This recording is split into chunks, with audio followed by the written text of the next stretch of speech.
Do we feel good about this? Do we feel any other things need clarity? I will feel a lot better once we get to question 7. Is that the last That's question? late. Late. Yeah. Ooh, bah, bah, bah, bah.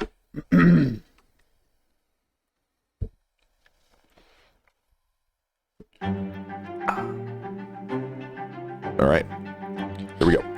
What we desperately need in these times of moral chaos is to recognize that the obedience of the Christian man will frequently be taken by tyrants as something other than the righteous obedience before God that it actually is. Douglas Wilson, Mere Christendom. Welcome to the 17:6 podcast, where we help you turn the world upside down by the Lordship of Christ. I'm Trevor. I'm Caleb. And I'm Zach. Well, I really thought you were going to say I'm Zach. Caleb, that was... Maybe next time. Okay. I just thought it was going to happen. Yeah. Well, welcome.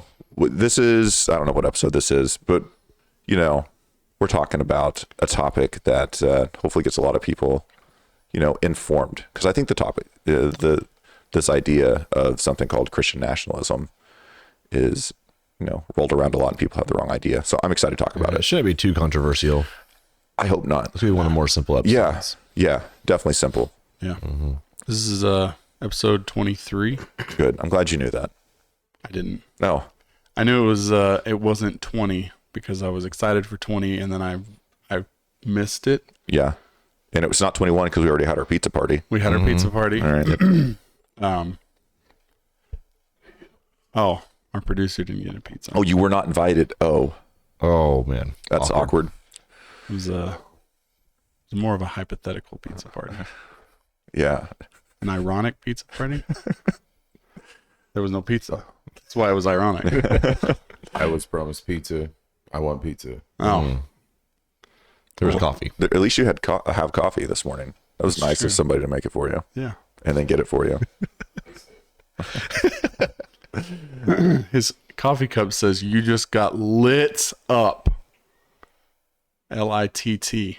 What does that mean? I don't know. Okay, there's a funny story behind that. I know no one can see the coffee cup, but I ordered that coffee cup as a Christmas present for my wife, but it was supposed to say Schrute Farms on it because we're big Office fans. Yeah. And it came in and it said, "You just got lit up." And I'm like, this is the greatest prank ever. And then, so we're like, oh, I'm just going to send it back. But it was a hassle sending it back. So now I have a coffee cup that I didn't even want. You just got I lit think up. it's from the show Suits. Oh, okay. Well, I've never watched that show. Huh.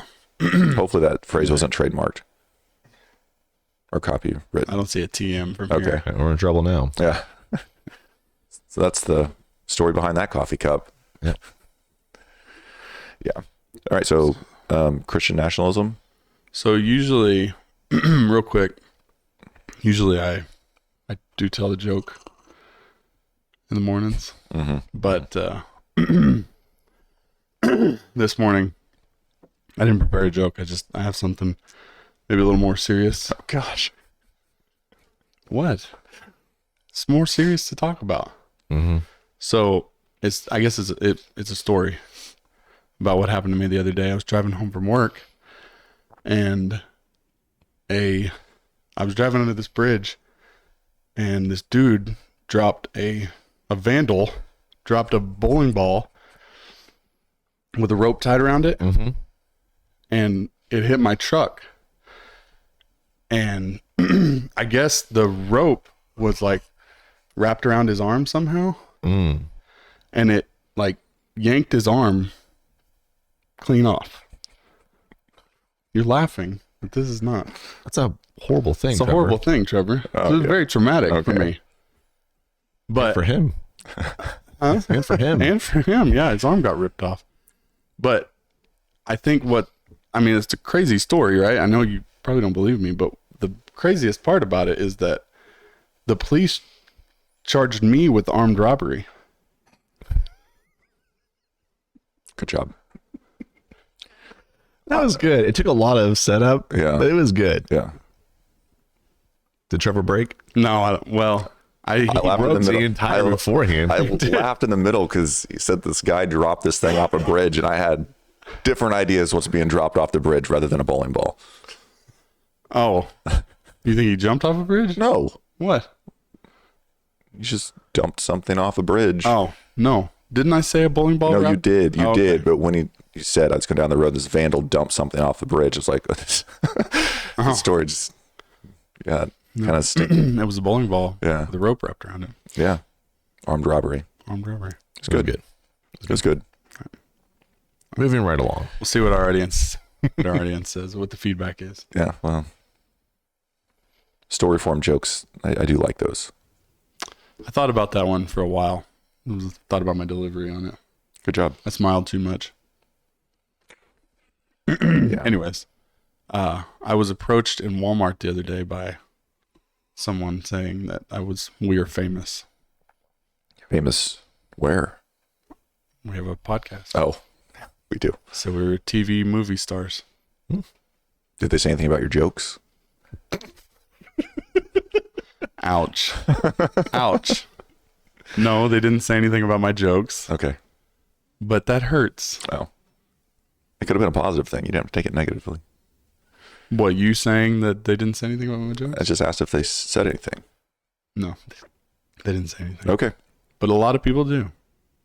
I don't know what they say to you guys, but I think I've heard positive feedback. Yeah. most people Sure. out there have a better sense of humor than Trevor because Yeah, they well. laugh at my good jokes. I've stolen some of your jokes, Thank you. and I get people to laugh, and then I'll give you credit and tell people to listen to the podcast. Perfect. It's a perfect segue, right? It's an icebreaker. Yeah. So, Christian nationalism, huh? Mm-hmm. That's what we're talking about. That's what we're talking about. We assume, I guess why this came up, right, is that word's being tossed around a lot. And the more we thought about it, the more we looked into it, the more we discussed it within all of us, I guess that's in this room, is we're realizing there's misconceptions with the definition. What the heck is Christian nationalism? There's a few definitions out there, but I think we take a specific definition. That's just what we're going to talk about, how we approach that term. So, Zach, what is Christian nationalism? Why did you point me out specifically? Because he's the last one that talked, and I figured it would be a good, Okay, sure. you know, Sure. I don't When- want to leave you out. Right. Now, Christian nationalism is a phrase that's just been popping around. And what we are discussing, what we're saying, this is a good thing. And right now we're slapping the term Christian nationalism on it. But we're just talking about going to the Bible to inform us on how to live life in all spheres, including politics. So as you know, our nation is looking at laws and trying to determine what's just, what's unjust, so on and so forth. We're looking to the scriptures to instruct us on these things. Behold, Christian nationalism. Yeah, and that seems to be the normal approach that Christians would take when they're looking at society at large. It's just that's kind of our de facto. It's obvious, like, oh yeah, we want things to be righteous and good. We don't want people to steal because it says in the Ten Commandments, "Thou shalt not steal." I mean, the atheist or the secularist or the Muslim are going to have different views on laws based upon their religion. And I am saying that an atheist is religious because everyone is religious in some sort. So yeah, we're just saying we're going to take our standard of truth, which is the true standard of truth, and apply it to all areas of life. So yeah. So the thought I just had about that is a lot of, I guess, people who don't or who make laws or something, they get their moral truths, I guess, from somewhere else. Would that be right? I mean, understanding. Yeah, there's no neutrality. I think that's what we have to come to an understanding of. There's no such thing as neutrality. Someone's going to be basing what they're doing off of something. There's no neutral ground. So what is Christian nationalism not? it is not. I think some people have maybe had the experience of like going to church, and it's very patriotic. Every like Armed Forces Day or Memorial Day or 4th of July, that church has a patriotic service. That's not Christian nationalism. I would deem that as patriotic Christianity, which is something we're not talking about. And I'm not for, there's got to be we're going to church to worship the triune God. That's what we're there at church for, not to worship our country. What was that term that you used? Was it like wrapping? Yeah, it was a Bible and I did take this from Vodi Bakum. Was a Bible and a cross wrapped in a flag. Right.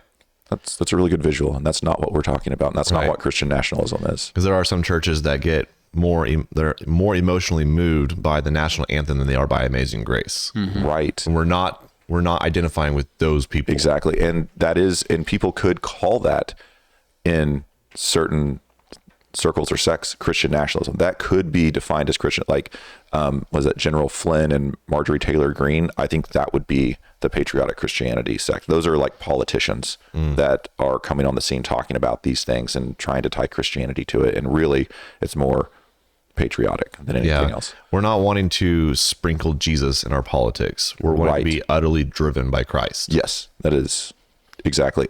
Also to be thought, it's not like we like this term, but we were talking about this before we started.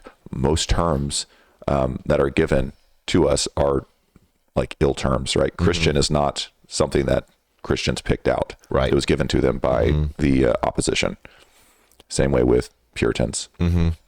Well, what does Douglas Wilson say? All of Christ for all of life. Yeah, exactly. That's what we're saying. Yeah. All of Christ for all of life, including our politics. Yeah, and it's not like I don't like the term, and I'm not even saying I'm running with it, but it could be a lot worse of a term. Yeah. But if in 10 years the term gets dropped, we're not upset about that. Exactly. But right now it seems to be the term that, depending on how it's used, accurately describes what we're going for, a Christian nation. Exactly. And a person should be informed. Like if someone calls you a Christian nationalist, you should know how to defend that. Like, sure, I'm a Christian. Yes. Right. A Christian in all aspects of life. Yeah, exactly. Yes. Yeah. Now, one thing we talked about earlier is that just so people understand more of our perspective, while yes, I would say that I largely agree with the Christian nationalist perspective, that's not really where our focus is at. And earlier, this is my dad who came up with this phrase, but we are more of Christian localists in that we are more concerned about Monet adhering to God's law rather than the nation at large. We want the nation at large, but our focus is on Monet. We are Christian localists. Yeah. And that's because God has put us in Monet and has given us this position. And as of right now, we're not in politics at large. We're in owning businesses and working in Monet. So that's why we are Christian localists. I just thought Trevor said as of now. I mean, I don't know where the Lord's going to lead any of us. That's true. Yep. I'm just saying that I might write you in this November. Okay. That's a terrible idea. You know what? 2 votes. Oh my goodness. All right. He's getting red. Oh no. All right. All of our members or people who listen are going to write Trevor Converse in this November. That would be amazing. Trevor for See president. on the news. Yeah. Somebody wrote in this guy. Local man Who wins is this right guy? in the election. No one knows who he is. We got to find this guy. Oh gosh. He won. We got to find him. So, what is, I think people hear this term a lot, is white Christian nationalism. Yeah, and I think this is where a Christian should push against, because what the left, the opposition to Christians are putting this label on us. Like that's what they're wanting to connect, that we're racist. Like we only want, Christianity is only for, in America, specifically America, for white Christians. That's what America's for. So that's what we push against. We're not white Christian nationalists by any means. We're not some group that, white supremacists or whatever. But I will say, using that, it's kind of hard because, so America is in a unique position because we have a lot of different ethnic groups here. But if you go to a country, say Africa, they're going to have black people. Like the majority of them is going to be black Christian nationalists, right? Mm-hmm. If you go to, say, Finland, all of them are going to be white Christian. So it's used as an ill term for us here. That's what we push against. But that doesn't mean that a nation can't be a specific ethnic group only, because that's seeming how the world at large works. America is unique in that. Mm-hmm. So it's basically just a dirty term, right, that someone has made up. Yeah. So is this something that is Christian nationalism something that we should desire? The concept that we're discussing, for sure. Whenever you're just you're trying to decide what is just, what is unjust, you should absolutely be going to the scriptures to help you define that answer. Yeah, and that may sound like, oh, that's basic Christianity. Mm-hmm. Correct. Yep. Historically, that's where you're at. Yeah. So Trevor has a couple questions that he brought up last week when we were discussing this. Is how do you know if you're a Christian nationalist? Oh, there's a test that I do give people if they're like, man, I don't even know if I'm a Christian nationalist or not. How do I know? 'Cause it's kind of scary. Someone goes like, are you a Christian nationalist? They're like, oh, think of this. Here's my test. Here's my CN test, my Christian nationalist test. Are you a Christian? Yes. Okay. Do you believe that God's standard is the source of truth and how we should actually establish laws? Well, yes, Trevor, I do. Oh, okay. Welcome to Christian nationalism. Oh, whoa. Mm-hmm. So that's just a little test that I came up with, and I think it's useful to help us know who Christian nationalists are. Maybe you can publish that and make it into a little. Yeah, a booklet, a pamphlet. We need more pamphlets in our lives. Well, I was thinking like one of those. What's it called? Like a quiz or something like that. Oh, like a BuzzFeed quiz type thing. Yeah. Yeah. Oh, that's good. Find out if you're a Christian nationalist. Okay, You could probably make some money. Can we post that on our website? Make Can like this $10 thing? Would you guys be opposed if I made a quick quiz and we posted it on our website that just literally does that? Would not be opposed. Okay. Check our website when this episode airs. Just go to our website. There should be a little tab up at the top in the menu section, a menu item that says Christian Nationalist Quiz. Click that and check it out. People might not know we have a website. Yeah. I don't go to it very often. I was going to say we don't get. I'm guessing we don't get a lot of foot traffic on there, but I don't think we do a whole lot with it. No. It exists though. It does exist. Yeah. Maybe at some point we'll put a blog on there or something like that. That is future thoughts. Yeah. But it's harken back to the early 2000s. Gosh, it's just time, right? Blog. I would love to put more content out. It'd be great. So Rabbit. look out for the quiz. Rabbit trail. So why do you guys believe that, or why do you think that Christian nationalism, the term, has become such a dirty phrase? I think it's because it's the opposition is associating that term with white Christian nationalism. That's their end goal when they're tagging somebody as a Christian nationalist. They want to eventually push it to white Christian nationalists, and that's why it's become a dirty term. There's the baggage of nationalism attached to it. People hear that word, it's scary to people. Mm-hmm. And then putting Christian in front of it, and especially white Christian nationalism, like that's just, you're a racist and you're a nationalist. So I wonder if it's not the nationalist part itself, the nationalism part itself. Because if you just look up the definition of nationalism, it says, what did it say about making decisions for only your country even if it's to the detriment of others? Yeah. Did it use the word detriment? It did. Okay. Yeah. Harm and detriment of others. Harm and detriment of others. And I think that this is just off the top of my head. Mm-hmm. Please correct me if I'm wrong, but our society views, well, if we make a decision for our country that's at the detriment of others, that's a horrible thing. Mm-hmm. Right? And we're saying we're not, I don't know. I have an incomplete thought and I don't know That's how okay. to finish it out. Throw it out there. We'll try to complete it for you. It's just that,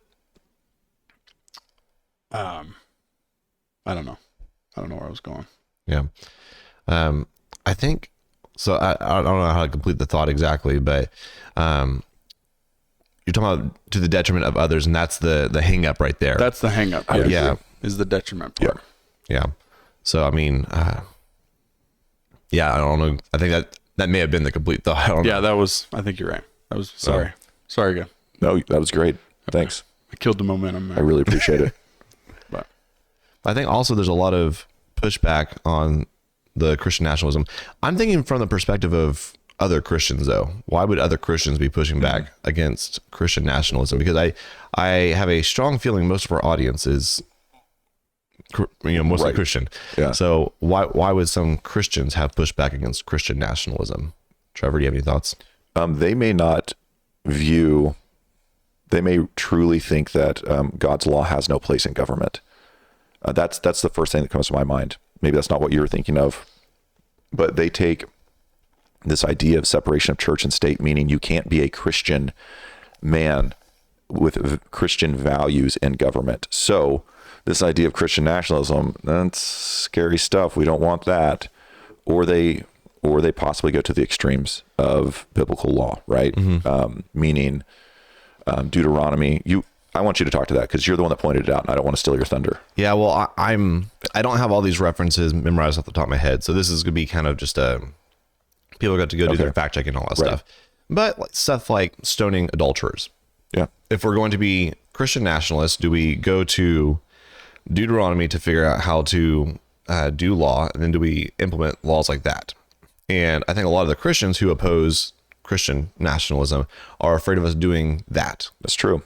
They're afraid of us being consistent all the way through. Right. And there's another term for that, just to throw it out there. So people, if they come across this term, it's called theonomy. Theonomy is using God's law, right? So, Theo, God. Yep. Yep.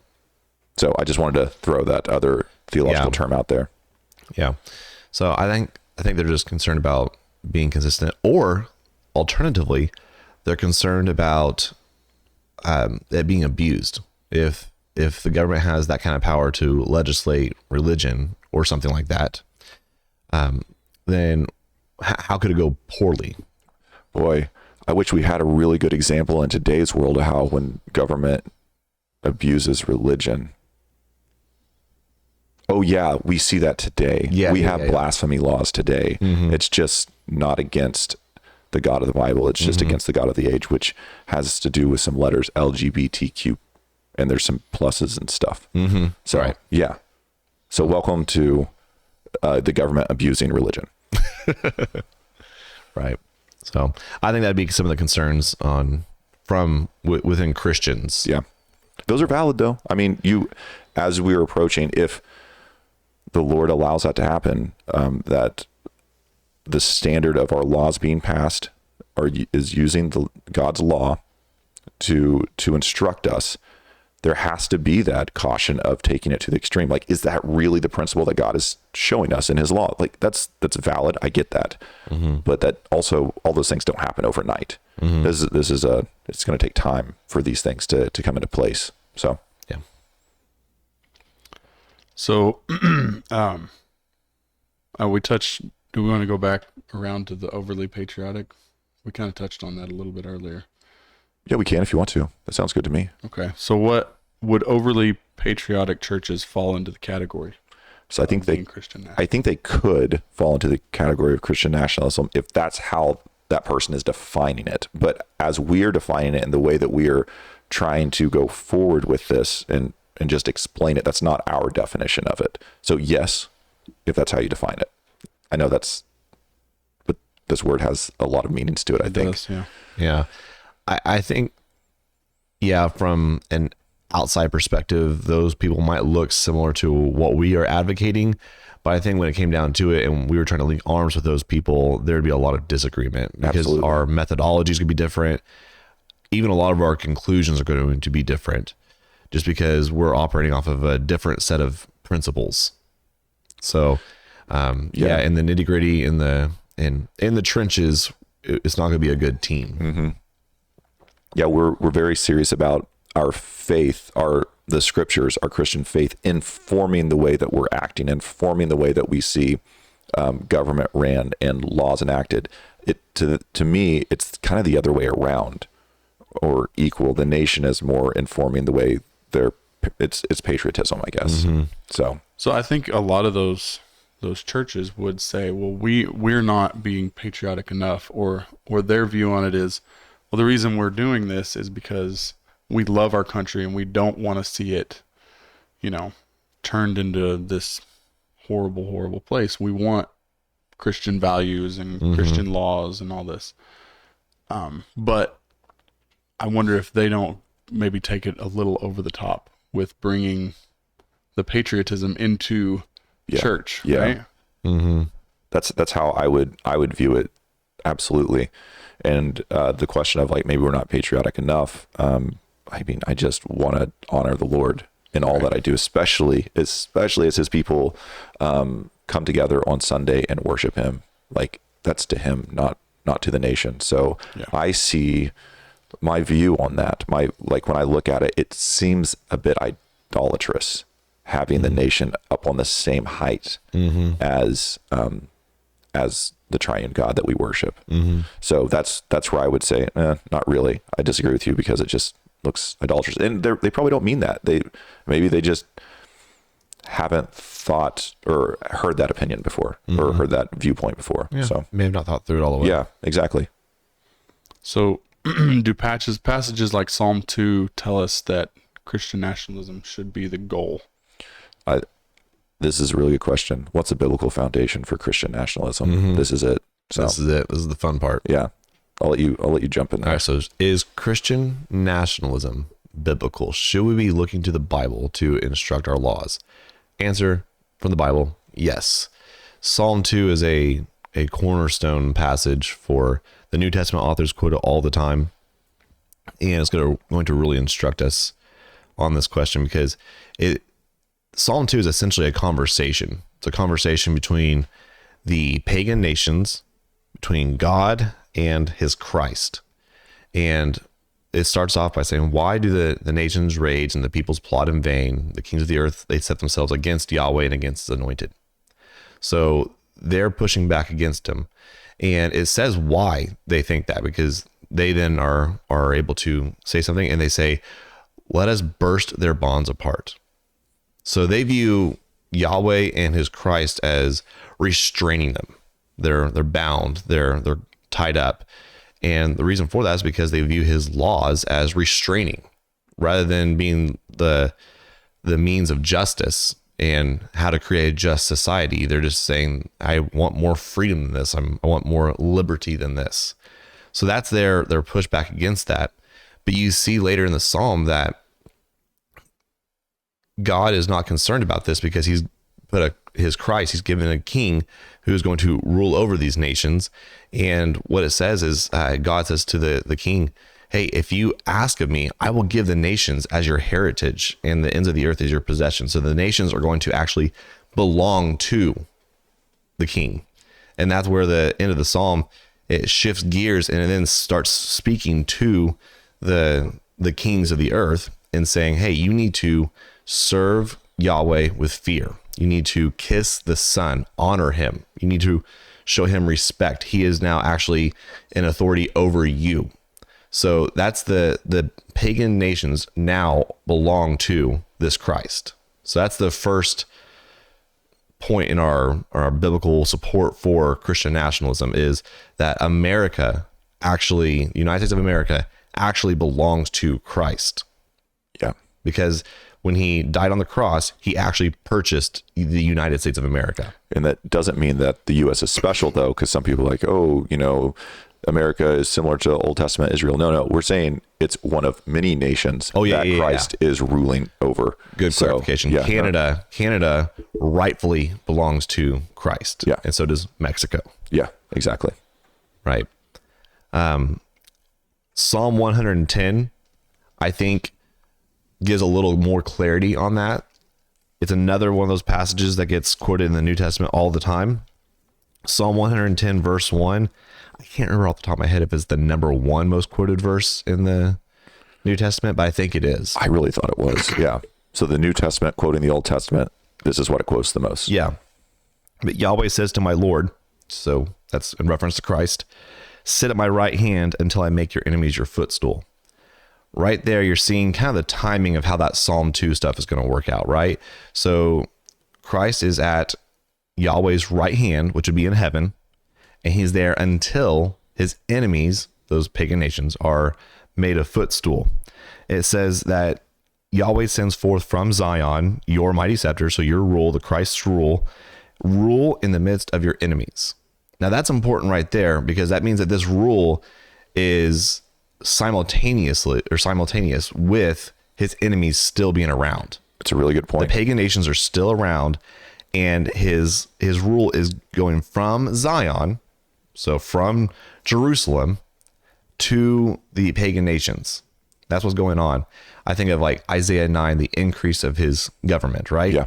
So it's an increase. It's not something that's going to happen overnight. There's going to be some now, not yet, activity going on.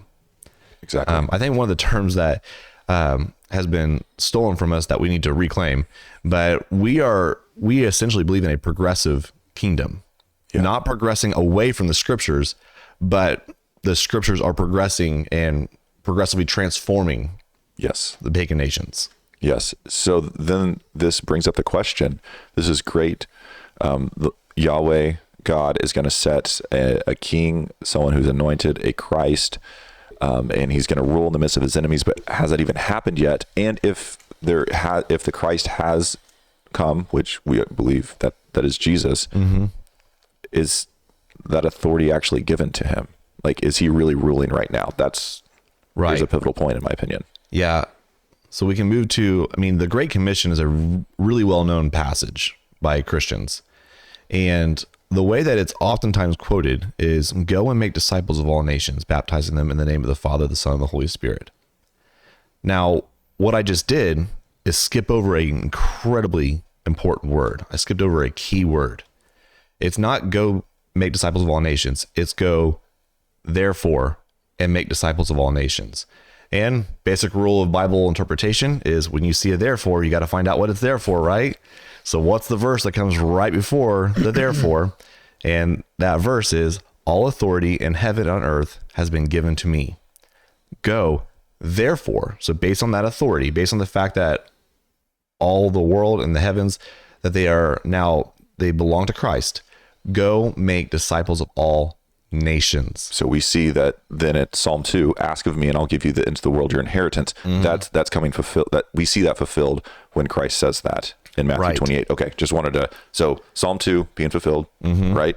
And then, okay, go therefore and make disciples of all nations. Psalm 110, we know Christ is at the right hand of the Father. So okay, he's sitting there, he's ruling. All right, now, sorry, just wanted to make sure we got some connections. All right, that's it. So that is what we're doing right now. Is we are discipling the nations. Does that mean like one or two people in each nation, or like because that's a really good question. Some people might think this is more of a one-on-one thing, but is that what the Great Commission, how we see the Great Commission? Right. At the very least, you see in, was it Revelation 5, that he has purchased the nations. Like, that's not just, individuals from the nations. He's actually purchased the nation themselves. That is the plain reading of all the different passages that we've been going over. Psalm 2, Matthew 28, Revelation 5, I think. Yeah. So, it's more than just a couple individuals. Yeah. Yeah. That being said, one thing I want to draw from that passage kind of on the other side. So there might be some who are more of that individualistic, or I want to be really devoted to Christ. I'm going to be so devoted to Christ, I'm not even going to acknowledge my American identity. But when we do that, that means that we're not able to fulfill the fact that that all nations, tribes, and tongues are going to be worshiping the Lamb. Yeah. Right? Yeah. Because what he really, really wants is for there to be Ugandans who worship him, and Americans who worship him, and Mexicans who worship him. And when we try to get rid of our American identity, then that is not actually being fulfilled. Right. He actually wants us to worship him as Americans.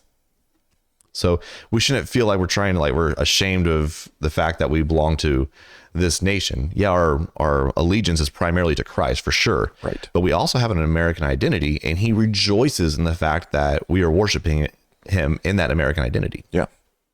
Exactly. Yeah. So I'm just thinking of that, like all nations and tribes and tongues worshiping the Lord in a way that is different than other nations, tribes, and tongues. Like, I think that's really beautiful. It goes, and it reminds me, and maybe I'm making too close of a comparison and parallel here, but reminds me in 1 Corinthians when Paul tells us that not everybody reach different parts of the body. So like not everybody's an eye. So God doesn't want everyone to look the same. Yep. Like, so I find it great. I think seems like that's how the Lord set it up. I mean, you have nations. So that this brings up another thought. Nations also is God's design. We see that in the Tower of Babel. Like they all gathered together at the Tower of Babel and didn't spread out like the Lord commanded them to.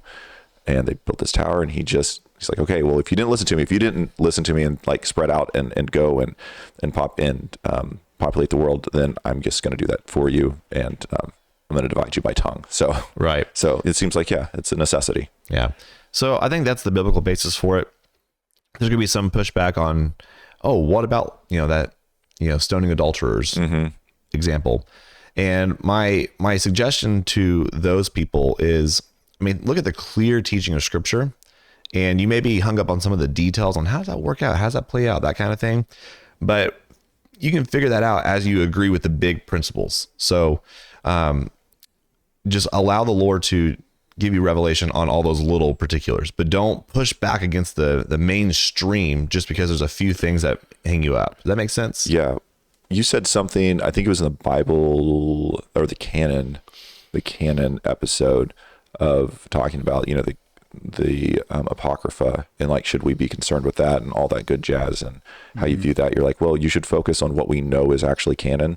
And then you can go to the nitty gritty. I'm making a parallel here of like, if you're worried about the nitty gritty on the law, like focus on the 10 Commandments, like really let those play out in your life and then move those to society. And then it'll make wonders of like the clarity that the Lord will give us. Sure. Because it's not that we have it all worked out either. I was going to say that. Like, okay. I don't know how I deal with a lot of the nitty gritty stuff. Right. So that's a good point. Was that the thing? Well, I do have one more question. So after all of your guys' kind of study and research into this, what are you a Christian nationalist today? As we've defined it, yes. Okay. Perfect. Yeah. As we have defined it. Okay. Yeah. That's what my answer would be, is as we defined it. Yeah. And I think it depends on who's asking too. Yeah. And I'm more emphatic on being a Christian localist. Amen. Yeah. I like that. So I'm sure you have one more question, right? Yeah. How does this turn the world upside down? I think we have seen the answer to that question throughout the whole episode. It is turning the world upside down by the Lordship of Christ, in just that we're using the standard of God to structure our government. And so as we approach, and it doesn't just have to go to that, it's as we approach our business, as we approach our work, like what are our hands doing, and what's the source of truth behind our hands working. Yeah. Yep. Turning the world upside down for justice, which is what we are advocating. We're advocating for a just society. You do that by looking to the Scriptures. So turn the world upside down by that as well. Also, another pushback that I didn't mention earlier is, are we putting a Band-Aid on people's lack of salvation? If they haven't been born again, or we're putting a Band-Aid on it because we're just trying to make a Christian nation, and they're going to think that they're Christians because they follow the law. And are we not actually addressing the heart? And my response to that is, I think we can also turn the world upside down, because the law can be a teacher or a tutor. Yeah. It can teach you what is right. That's how Paul uses it in the New Testament, is how would you know that you have sinned apart from knowledge of the law, right? Yeah. So I think we actually can point out the heart problem by having a standard of justice and righteousness. I would say that there are a lot of people seeing that now with the utter chaos that society is in, going from a society that had Christian values. I mean, we were a society with Christian, I'm not saying Judea, I'm saying Christian values. And then now to this utter chaos. There's a vast difference from when they grew up. So we'll just say like a 45-year-old, they're going to see a vast difference. And I'm seeing more people turning to Christ saying like, oh man, we really do need, or even atheists saying religion plays a really good part, specifically Christianity plays a really good part in building society, because it actually gives us that religious freedom that we once had. Yeah. That's it. Okay. That's all I got. Well, awesome. So comment, like, share. Like us on all the social media platforms, Facebook, YouTube, TikTok, and that's it. Spotify. Anything? Did I miss anything? Apple. Apple Podcasts. Yeah. Be on the lookout for Apple Podcasts. I think there might be some moves being made for us to be there. I don't know, right? There's moves being made. Moves being made. So look out for us there. Anyway, thanks for watching the 17:6 podcast, where we help you turn the world upside down by the Lordship of Christ.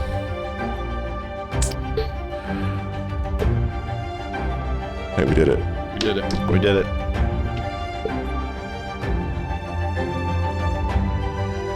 Who said that?